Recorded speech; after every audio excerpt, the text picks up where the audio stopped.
Good morning and welcome to this new episode of the Panelfit monthly chat. Today we have a bit different, a slightly different chat because usually we talk with experts in the data protection fields and privacy studies, but we always talk also about human rights and economic and social rights, but from a legal perspective. So today we bring a slightly different perspective, and welcome to Francesca Feruglio and Erica Murphy. Good morning. Hi, good morning. Hello. So they work for the International Network for Economic, Social and Cultural Rights. And first of all, I'd ask you to introduce yourself and your organization. Thank you. So I'm Francesca Feruglio. I coordinate the working group on monitoring of ESCR-Net. ESCR-Net is the international network on economic, social, and cultural rights. We have about 280 members that are human rights organizations, activists, social movements in about 70 countries. And the working group on monitoring specifically has about 40 members of the network, and they are trying to work collectively to promote an alternative approach to data and public policies around ESCR. And I guess that's what we're going to talk about today. And I'm Erica Murphy. I'm an independent human rights consultant. My areas of interest are human rights monitoring, indicators, gender, and education. And I've been working with ESCR-Net for the last 5 years and have been involved in the project that we're going to discuss today. Great, thank you. So it's going to be an interesting conversation, I guess. First, I'd like to start from an article that Francesca co-authored, where you talk about the concept of inclusive data. Can you tell us what you mean by that and why this is important? Sure, yes. So the article actually reflects our work that we've been leading for the last 2 years now. And so as a collective of human rights organizations and advocates. And our work is focused on trying to systematically set out legal obligations of states in the processing of data for human rights purposes, and especially for economic, social, and cultural rights. So when we talk about human rights, usually people tend to think about things like civil and political rights, like the right to the protection of privacy, the right to fair trial, which obviously are all very important. And I think what we want to add to that is a lens on economic, social, and cultural rights, like the right to food, water, work, health, obviously in this moment, so ever so important, education, and so on. And these rights, from a human rights perspective, from a legal perspective, entail that states have obligations to guarantee everyone a minimum standard of living, of food, healthcare, and so on. And human rights law provide states to mandate states to take active steps, active measures to meet these obligations. So not just duties to protect and respect, but also to fulfill.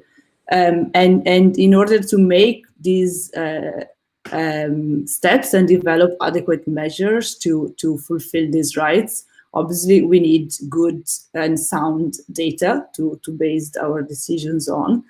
And a core obligations of states under human rights law is to guarantee freedom from discrimination and the right to equality. And we often refer to substantive equality as in not just formal equality in law, but also steps to remove the barriers that people face in claiming their rights. So actual equality. Now, in this perspective, when we talk about inclusive data, we mean data that reflects everyone and the different perspectives, experiences of people in their everyday lives, in claiming their rights, in enjoying their, again, right to healthcare or education or housing. And this data needs to take into account all of these different experiences and perspectives. And also, we argue, should be produced by involving those very same people who then are going to be affected by the decisions and the policies and whatever is used to, with like that data is used for. So, for example, many times we see like indicators being developed without really taking into account how people actually live and experience a problem, and that leads to inaccurate data and therefore inaccurate decisions. So it's important, like inclusive data to us as this, then Erica will talk about more in detail about other elements, but essentially there's these two components of representativeness and participation, without which any decision that is based on that data will not address specific issues that people face, and that will lead to exclusion of someone or of certain groups. Now, what we have seen that tends to happen is that the same groups who are usually already marginalized or face some form of discrimination also tend to be the ones that are excluded in these data processes, whether usually we talk about official data and data collected by states, but the same could be true for companies and private sector data.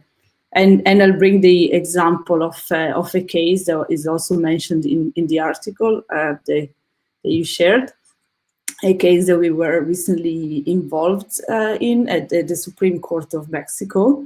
The case was brought by a local organization called Techo, Mexico, against the Institute for National Statistics. And it challenged successfully, because the courts found violations. So it challenged the exclusion of informal settlements and people living in informal settlements from the national census. Now, since the census is taken as the basis for public policy making and for deciding about, for example, resource allocation and so on, excluding people just on the basis of where they live essentially means not taking them into account in decision making, and means cutting them off of services, and therefore all of the obligations that we talked about earlier in terms of guaranteeing access to food and housing and an adequate standard of living are violated in this way. So again, that's just one example in relation to housing, but there's many others that we can think of. Thank you. Yeah, it's very interesting. This last example, it's very, it helps us to get into reality after explaining the concept. And I was thinking that this kind of reflection is happening also right now. It's being very discussed in the field of automated decision making. Like we say, if you give the algorithm bad data, you train it with bad data, he will end up taking bad decisions. And we always talk about biased algorithmic decisions, but it's interesting to think about the implications of bad data, let's say, also when the decision is not automated. So very interesting. And Okay, let's go on with this approach, and with another maybe a bit general question about what's wrong, according to your experience, with the data that is currently being used by policymakers to make their decisions. So, in our experience, there are a few things wrong with the data that is used by policymakers to make decisions about economic, social, and cultural rights. And our perspective is very much a human rights perspective. So we want to talk about the issues that relate to the enjoyment of human rights.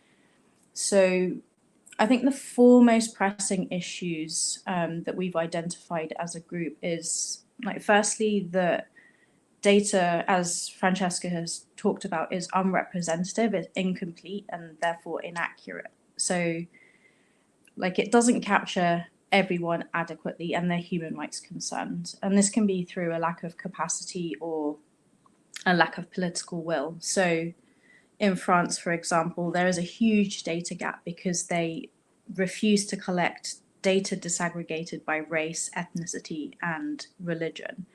And Germany is the same. They do not collect data on race. So you have discrimination happening, and the state is unable to see it because it refuses to collect this really important information. And this can lead to policy blind spots that further discriminate against people. So, for example, in France, efforts to tackle COVID-19 have actually been hindered by the lack of data on who is most likely to be affected or to die of COVID.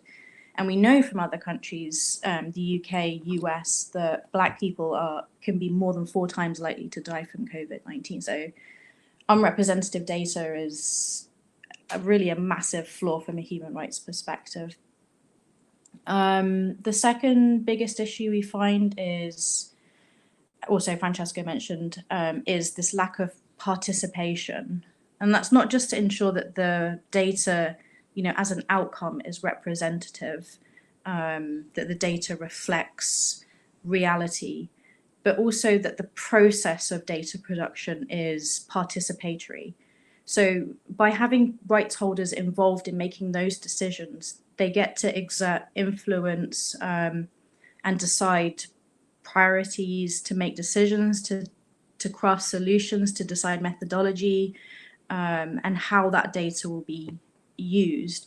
And we find that data processes tend to very much be top down, which also excludes people. So they're excluded from the process and they're excluded from the outcome.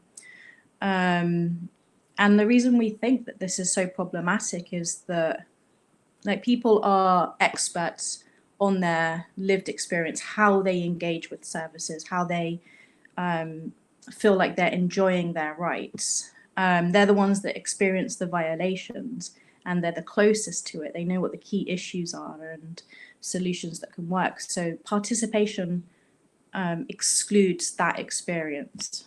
And related to participation is this issue of quality.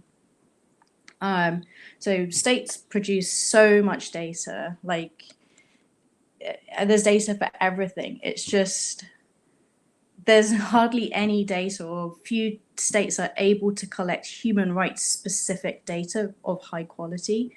So by high quality in this context, I mean that captures the content of human rights as well as the obligation. So like quality data from a human rights perspective is able to measure compliance, achievement, progression of human rights. And you'll often find that states will use development data or socio-economic data in lieu of human rights data. And obviously this is important information for telling you stuff about development or the economy, but it doesn't tell you anything about the status of human rights. So we think that the state should prioritize certain types of data as well. It's not just that human rights data isn't collected, it's there's a preference for quantitative data over qualitative. And and you need both. They tell you different things about rights, and human rights themselves you can measure broadly, but you also there are also qualitative elements of human rights, like the quality of education, the standard of healthcare, and people's experience of those things are vital information from a human rights perspective. And the last problem that we see a lot of isn't related so much to the data, but rather how decisions are made. So, like, this relates to the open data movement about publicly available information regarding decisions. But a lot of the times, because there's no participation, there's no freedom of information, we don't know how, on the basis of what data, decisions are being made, because it's just not available. And this is becoming even more of an issue because of the use of algorithms and decision making, which the data and the algorithm itself is just not known publicly. And obviously this raises data protection concerns as well. So these are just some of the issues that we've encountered in our work. We found pretty much in every country that we've worked that the data is not fit for the purpose of monitoring human rights. And we really believe that data is a major piece of the puzzle when it comes to the implementation of human rights. We know there's a huge gap between what's written in the treaties and what's happening on the ground. And for us, yeah, data is that, major piece of the puzzle. So if the data is lacking, then you'll have inaction. If it's inaccurate, it's not participatory, it's not relevant, it's not high quality, then the interventions that follow from that are also going to be lacking. So I guess what we want to achieve is to close this human rights data gap, and that's why we've started to develop this collective position. Okay. Thank you very much. I think there are very central issues in this, in the context that sometimes gets a bit, they don't gather much attention in the debate, but I guess they're very central points. And let's dive into your work a bit more. Like, we talked about what you saw as the issues to tackle. Now I'd like to know a bit what you are doing to mitigate or maybe hopefully solve some of these issues.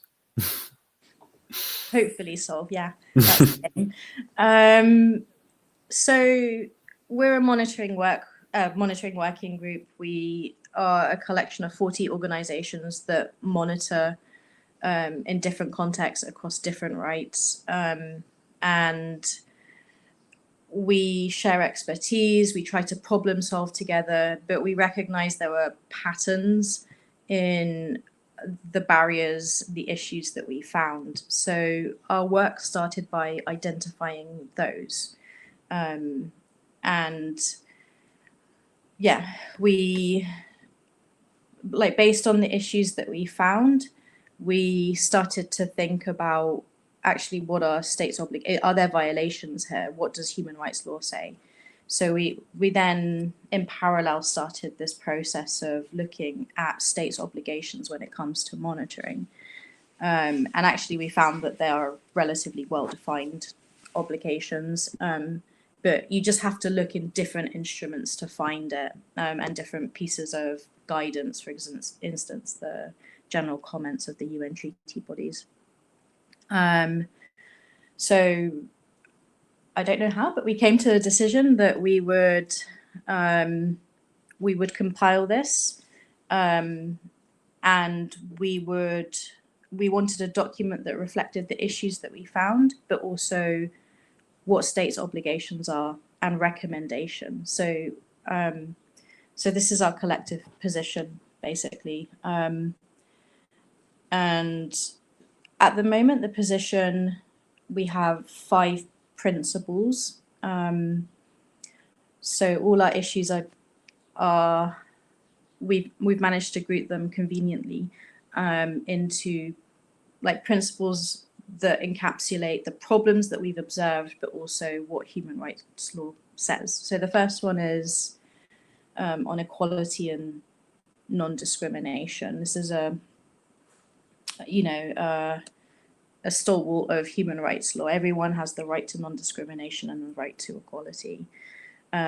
So when states are monitoring, when they are collecting data, they should absolutely ensure that data is not discriminatory. That's both in the process and the outcome.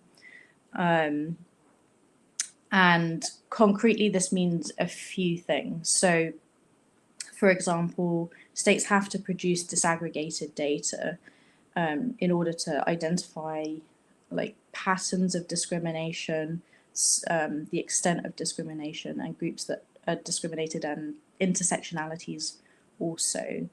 States also need to ensure that people can self-identify into a group rather than being assigned an identity by a researcher or by ill-defined categories. And as well as eliminating discrimination through their data practices, they should also ensure that the data is produced and used to advance substantive equality, which is an obligation on states. The second principle is privacy and security, and you guys will know a lot more about this than we do.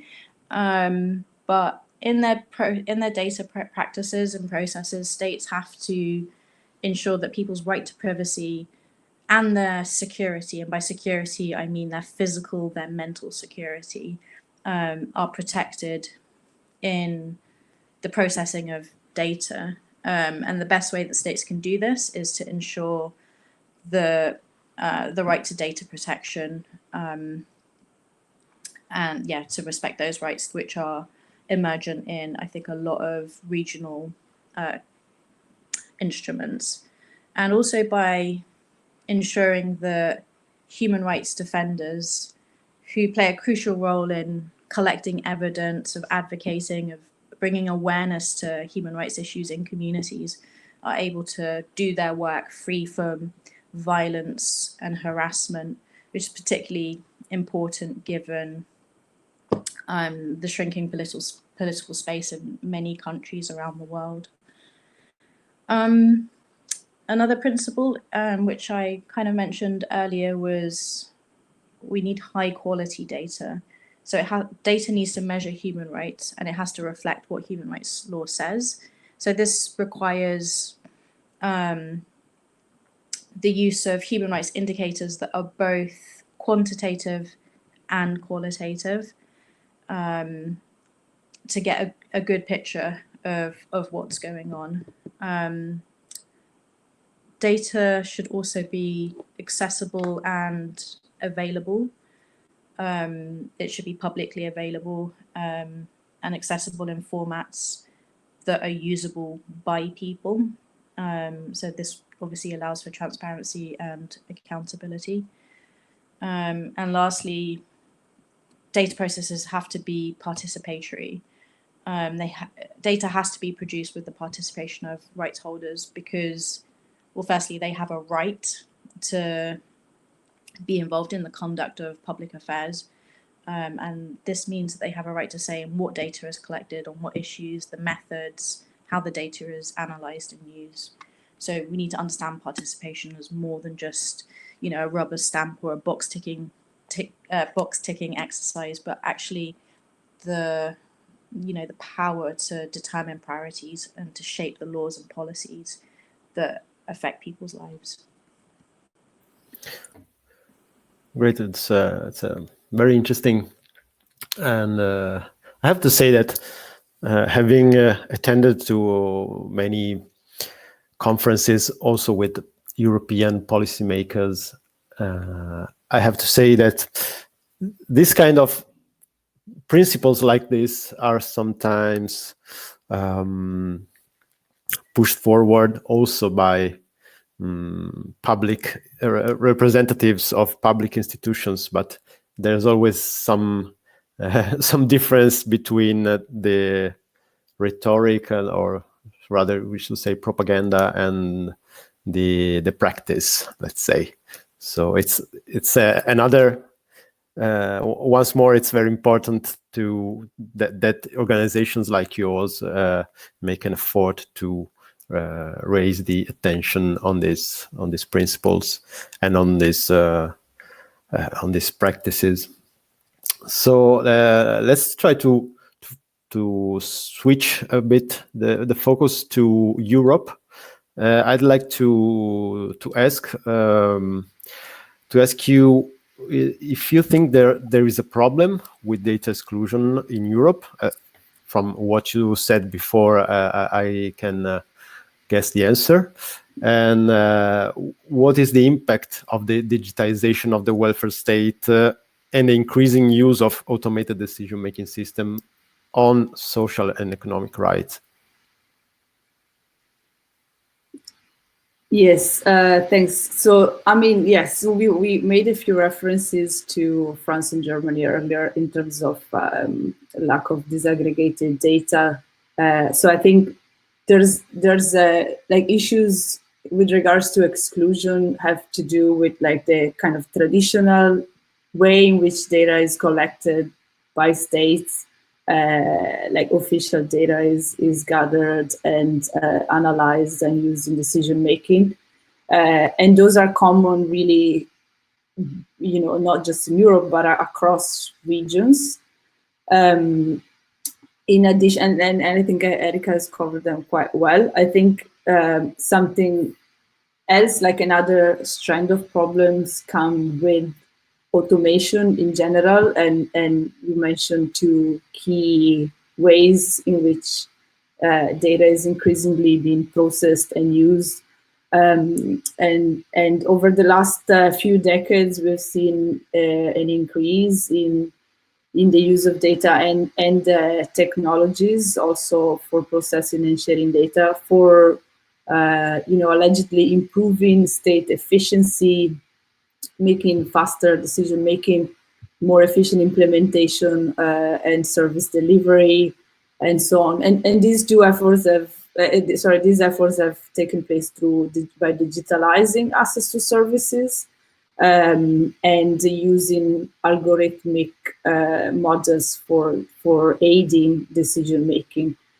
I think from a practical perspective, these efforts have rested on a quite a technocratic approach that applies a one-size-fits-all solution to problems that are really much more complex, and that have to do with what we mentioned earlier, so with diversity and differences in the way people experience problems and access services. And these are not things that can be, addressed or fixed like with technical fixes, but that require a more complex and diversified approach that usually is very much missing in automated access to service. And so it's quite blind towards the needs that people have, and particularly poorer or more marginalized groups. With regards to the digitalization of the welfare state, for example, we have, I think during COVID, these issues have escalated drastically with access to online education that has just not proven possible for a lot of children from poorer families, or children, who don't have access to like computers and internet, or even like their parents don't have capacity to support them in accessing like online schooling. But we also see it in access to welfare benefits, for example, in the UK with the introduction of universal credit and the digital system there, that again has created a one way in which people need to engage with the state. And then, if you're not able to engage with the state in that way, you tend to be cut off, essentially. That's what happens. So if we look at these solutions from a more political perspective and link them to the fact that they come with decades of austerity, of reduction in public investments, of increased privatization, we see how these tools or these strategies essentially are used to identify who to remove and cut off from public services rather than really making public services more accessible. And usually in many cases, this has also come with a huge role played by the private sector, by tech companies who develop these systems, who hold large amounts of personal data, and very often and you've talked about this in the past Panelfit chat, like very often without much transparency about how the data is used, and we know that data is a profit-making ground as well, and then these public services, I think, just even from a due process perspective, turn to be involved into making decisions about who should be getting, for example, welfare benefits, or insurance, or other types of services. So that is fairly, I think, problematic. If we wanted to make, again, I think we have like a few strong examples like that are specific to Europe. One above all could be the system that was in place in the Netherlands and that the District Court of The Hague struck down last year. It was called SIRI. And that's a system designed to identify benefits fraud, or at least used to identify benefit fraud. And that's really an example of how some of these systems work. So, like you give your personal data to a public authority to access a given service, and then that data is used in ways that you perhaps haven't really consented to begin with. It's processed and crossed, and like the state is conducting very actively a thorough profiling almost on your life, on your activity, in a way that the court found to be a disproportionate breach of privacy.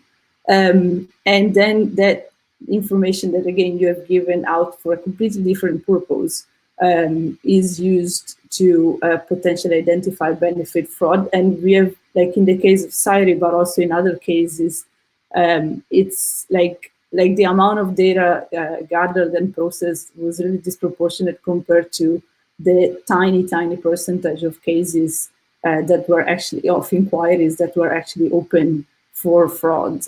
And that even a smaller percentage of them led to actually finding fraud.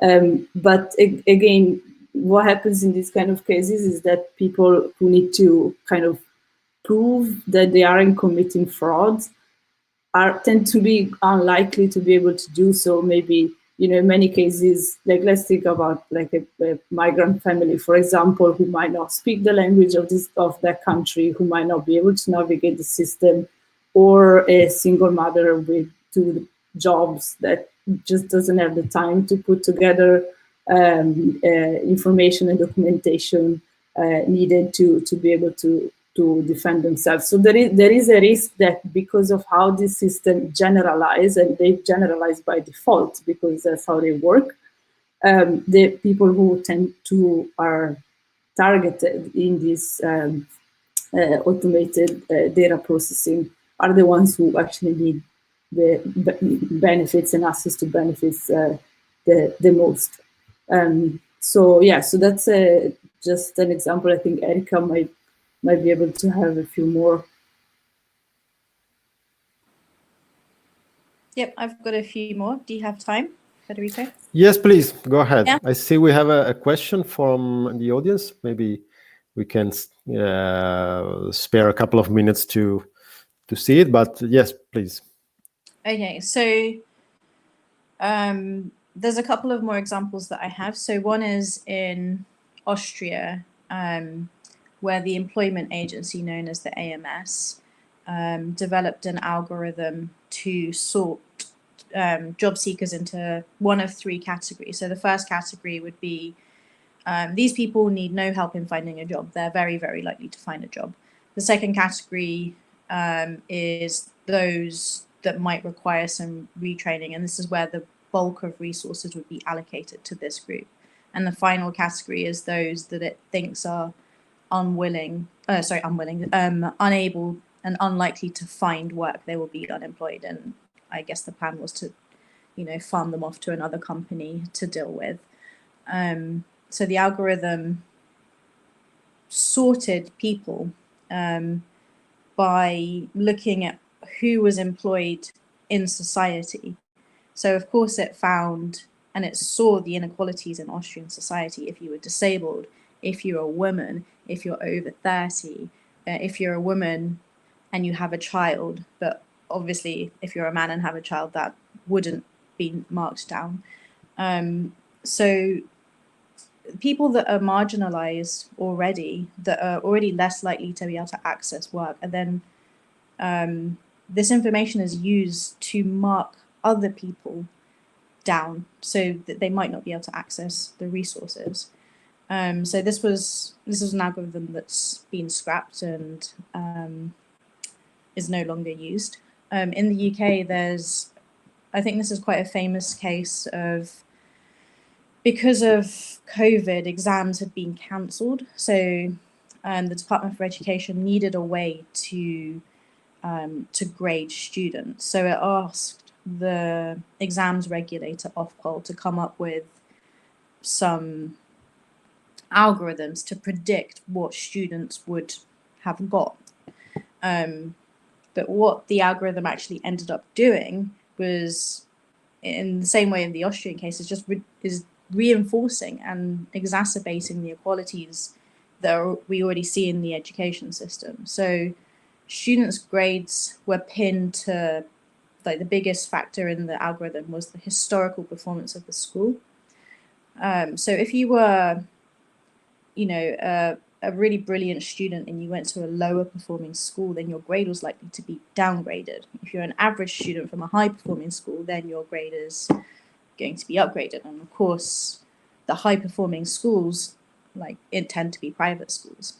So it reinforces this socio-economic inequality. This is probably not fine from a statistical point of view, if you just want to look at variation and stuff like that. But actually, this has real world consequences for the students.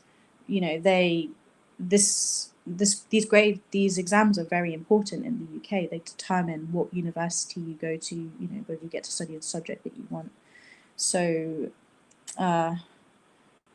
we see that algorithms, they reflect the inequalities already in society, and not just reflect them, but also exacerbate them, adds to the problems. But yeah, just to finish, it's not just algorithms that we think are flawed, but the underlying data.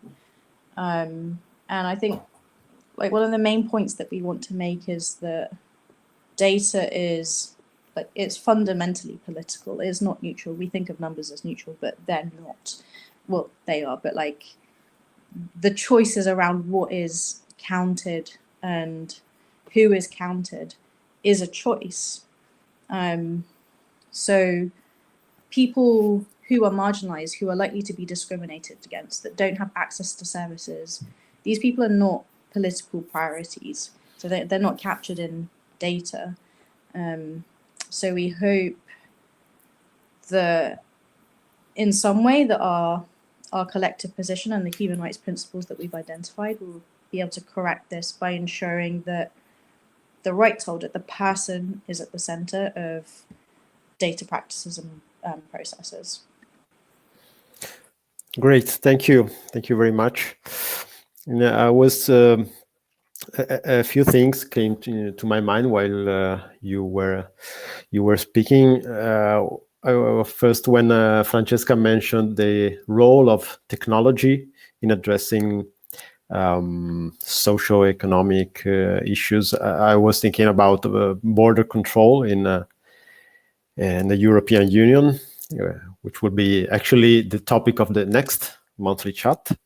And because we often think that technology will help in addressing the issue, that will enhance accuracy and will do the purpose for which it is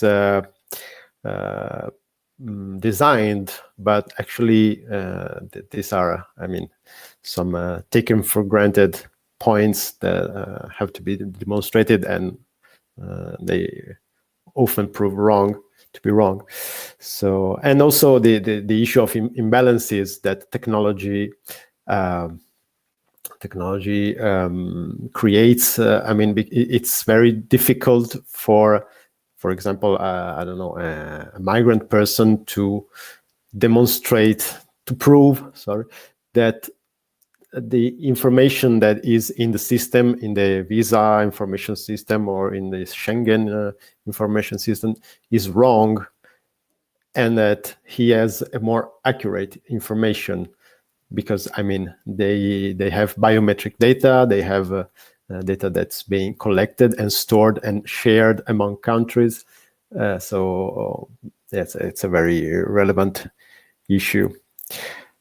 And and on the last thing you were saying, Erica, I was thinking that sometimes the case of the UK students seems to like enforce a logic for which your story will determine your future.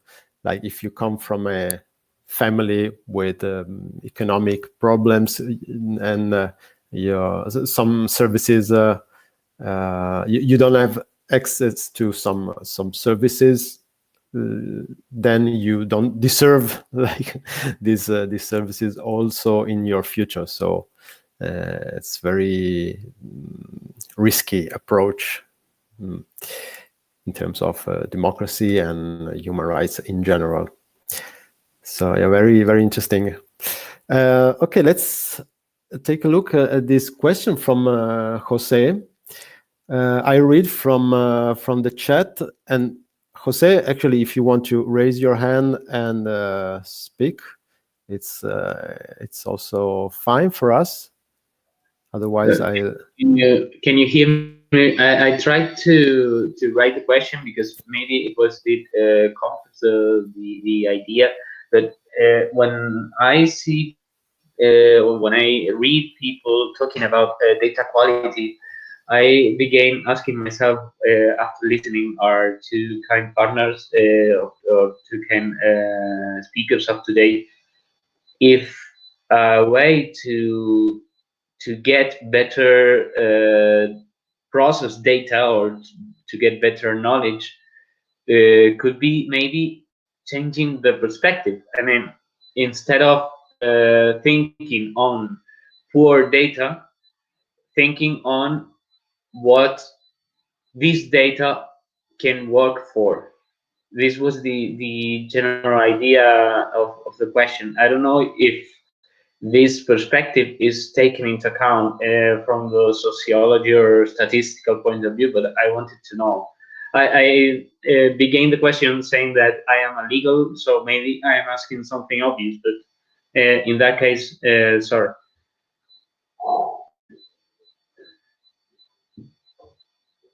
I don't know who wants to try to answer the question. But if I got it right, it's like, okay, rather than focus on the fact that, rather than only focusing on the fact that some data can be of low quality, let's say, let's ask ourselves what we can do with those data to exploit them in the best way possible way. Something like this. Okay. Yeah. I think that as human rights advocates, this is what we do. We use the data that's out there. If it's not good, we'll collect our own. I mean, this is a pragmatic argument. I really think that, you know, we do. We'll look at an official statistics for, you know, a national enrollment rate in primary school, and we know it's wrong. We know that it's overinflated. We know that it's not collected using rigorous methods, and we use it and we try to kind of make, you know, I think this is why it's really important that we question the data that we use and not just take it as fact. States have political reasons to, you know, not collect proper data. And I think we need to change the narrative here. Like we shouldn't just be like, you know, trying to find bits of data that suits the work that we do for, you know, human rights where states have obligations. Actually, the data should fit the human rights, not the other way around. And states have an obligation to collect that data, to collect disaggregated data, to collect data on who's enjoying various aspects of human rights. And I don't know, we want our collective position to be more aspirational rather than pragmatic. This is what states should do. These are their legal obligations. And in the meanwhile, we'll make do with the data that we're given. Thank you. Francesca, do you want to add something? Yeah, well, just to again situate a bit maybe the arguments here. So I guess it's like the onus changes, you know, if we are talking about, I don't know, like you made the example of a business. So obviously that would have very different implications than if we are talking about what the state should be doing. Because if we are in the public sphere, and you know, there's I think the burden there is different. And as Erica said, I think because there are these legal obligations, like states should find a way to gather data that responds to that really responds to the core of these obligations and the quality of services people have access to. And also I use like a good take a critical approach at the data that they have to maybe identify gaps of what they don't know, or, you know, or like if there's a data set that speaks to certain issues and certain people, who is missed out, who's been left out from there. Like some of our members, for example, an organization working in Argentina called ASIG has been doing a lot of very strong work in identifying gaps in the data that the states is collecting, and the data that is available, for example, around children in public schools. To then, because again, if we assume that the gaps that exist in the data are also the ones that exist in society, actually looking at gaps is a way to identify exclusion. And has requested the state to put together data on children with special needs and their access to schools, which is something that wasn't existing, like that the state didn't have or didn't make available. And that process then led to actually identifying like a huge problems in terms of access to education for those kids. So it's not by chance that the data that the municipality had was missing out on those children, because the reality is that those children didn't have sufficient access to school and education services. So I think, yeah, looking at gaps for us as human rights advocates is a way to a bit like understand what's going on, and and these gaps in the data mirror the ones in reality. Yeah, that's what I wanted to say. Thank you very much. We went a bit longer than expected, but I guess it was worth, because to me it has been very interesting discussion, and I'm really interested in being updated on the development of your work. So let's stay in touch. Thank you very much, Francesca. Thank you very much, Erica, for being with us. And have a pleasant rest of the day. Thank you. Erica, I hope you're not completely blind after this experience. Melting. Thank you. Okay, enjoy your sunny day in London. I will do. Thank you very much. Thank you for the opportunity. Thanks. Thank you. You're welcome. Goodbye.